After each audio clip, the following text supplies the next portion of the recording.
So Zack Martin is retiring, and there is a big Hall of Fame problem he is facing. But let's face it, NFL history doesn't lie. Hey, what's up, everyone? It's Mauricio Rodriguez here at A to Z Sports Dallas. Today we are talking Zack Martin. He is hanging it up. And listen, when it comes to someone as dominant as Martin is on the field, the question is not if he's going to get to Canton, Ohio, into the Pro Football Hall of Fame. The question is, when is he going to get into the Hall of Fame? And right now, a lot of people are wondering, will he get there as a first ballot Hall of Famer? And I think he does face a big problem when it comes to this. It's a big problem he doesn't really control. He's an offensive guard.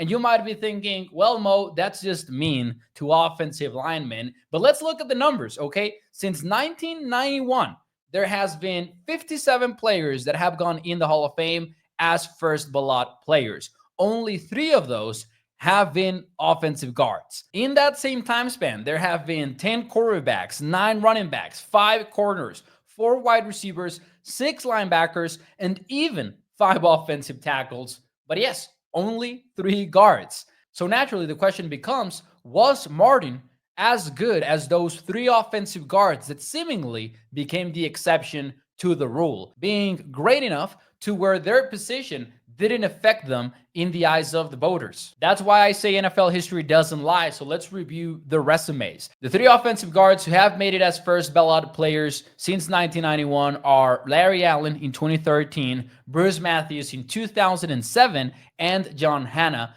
in 1991. Now, if you look at each of those players, Larry Allen, he had 6 first-team All-Pros in his career. Bruce Matthews had 7, 6 of those as a guard, 1 as a center. And then John Hanna did match Zack Martin for 7 first-team All-Pros as guard. And these 2 are tied for the most in NFL history with 1 more player, and that is Randall McDaniel. So just based on All-Pros, it's clear Zack Martin is up to the test. But you might be thinking, well, what about the McDaniel guy? Why didn't the Minnesota Vikings legend make the Hall of Fame in his first year of eligibility? And the answer is, I don't know. But what I do know is that he was considered a snub, and there was some backlash to this. Just consider what former NFL coach Gary Sonner wrote on his blog in 2009. And I quote, "That was the first year that guard Randall McDaniel was eligible for the Hall of Fame, and the lock for the Hall, the certain first ballot guy, got snubbed. One has to ask questions about the Hall of Fame selection process